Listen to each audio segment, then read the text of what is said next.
Hello everyone, my name is Shane Jensiak, and today I'm going to be going over the article I found on Forbes.com called We Need to Learn How to Manage with the Soul, which is written by Greg Sittel. So let's get into it. The objective here today is to go over the article. We're going to dive into it, exactly what Greg Sittel is trying to talk to us about having a soul really in corporate America anymore, and really managing. And we're going to also talk about the text correlation. So who can we tie this into? How can we tie this into what we're currently learning? And also we're just going to go into the summary, my conclusion, how I really feel about the article and how it relates to what we're learning, and just some personal thoughts. So I just wanted to real quick cover the author and when the article was published. The article was published June 19, 2016 on Forbes.com by a contributor named Greg Sittel. Greg developed and managed media businesses in the emerging markets of Eastern Europe. He held strategic roles in a French multinational advertising and public relations company based out of Paris. Now, he's in the U.S. speaking and consulting for a variety of businesses.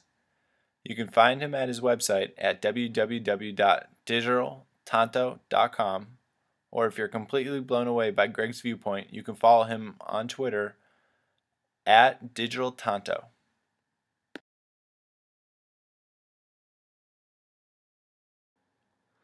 Diving right into Stel's article, he states that managing without soul has become an epidemic in society, and that we are all taught this way of doing things faster and faster and more efficiently, and make more money has truly put us in a whirlwind of craziness and feeling like we're never appreciated.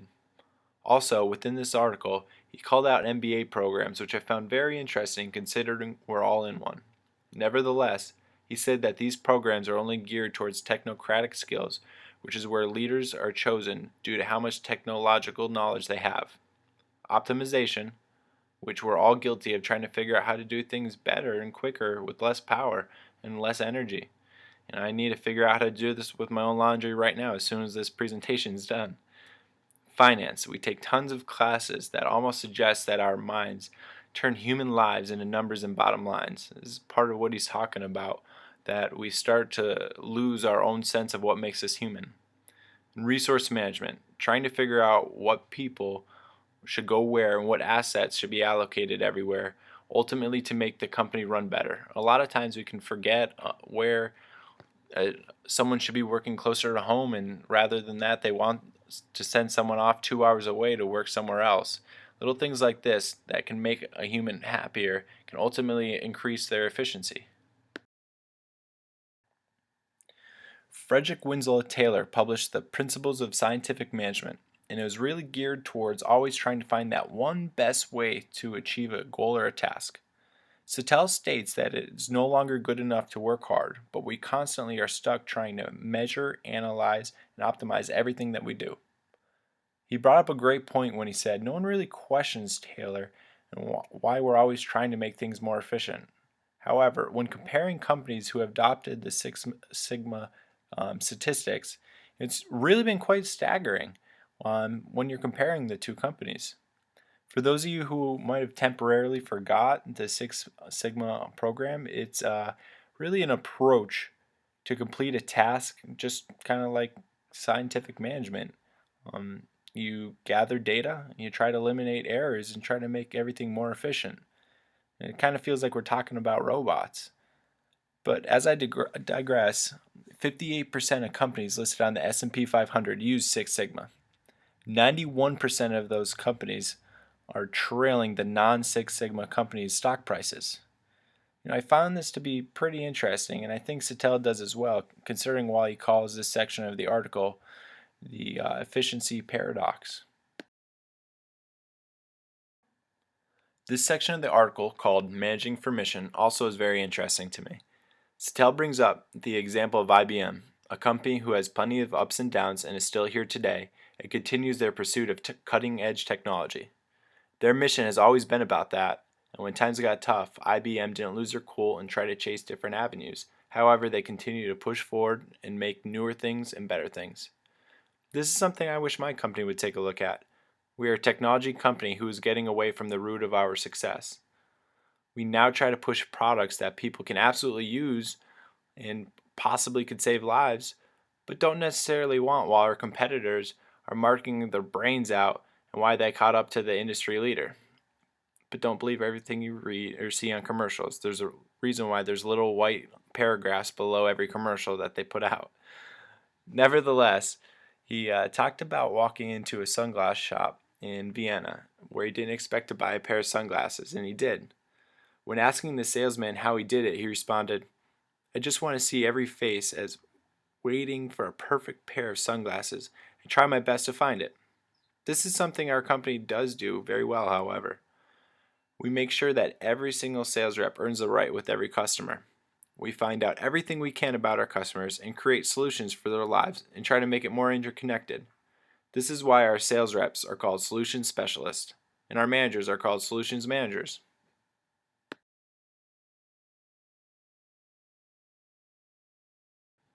This is where Sattel really comes together about treating people better. He said, "When you treat people as ends in themselves, you make their goals your own. You want employees to do more than merely perform tasks, but to attain their potential. You see customers as more than ways to pay bills, but essential to the mission of the enterprise. You want communities to be invested in your success, rather than just tolerate your existence." That'd be amazing. But I love the whole idea of celebrating employees making their own goals yours. I feel as if I ever get the opportunity to reach out farther into that top tiered upper management or C-level executives, that I'll really be able to impact a company as a whole rather than just the store wide scale that I'm on now. Also, treating customers as ways to not just pay the bills, but essential ways to the mission of the enterprise. Doesn't that sound great?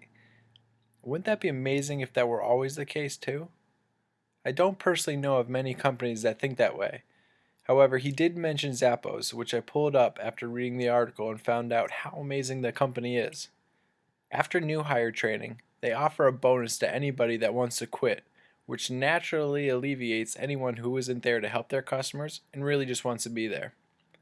I put up a link at the end of this slide. If anybody wants to just pause and check it out, you're more than welcome.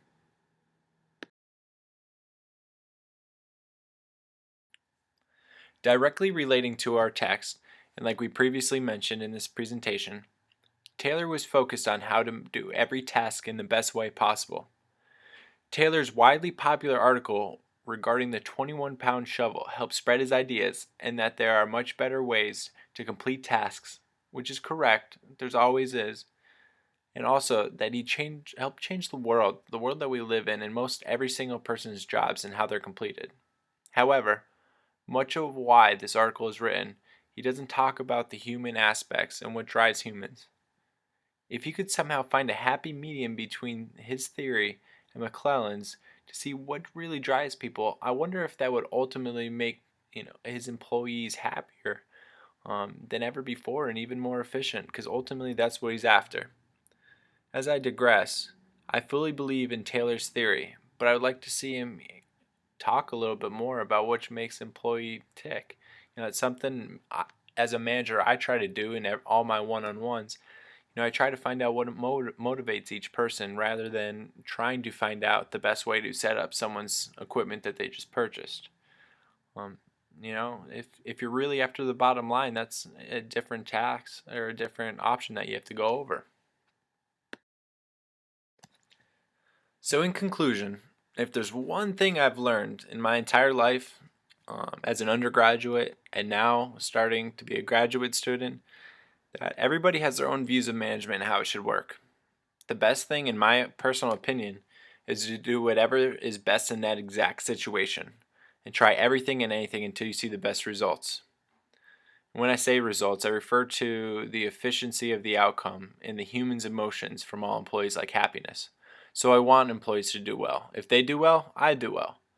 Also, I want to see them be happy. I need to, like I was saying before, find out what makes them tick. If I do that, I'm going to lock all the potential in the world in every employee.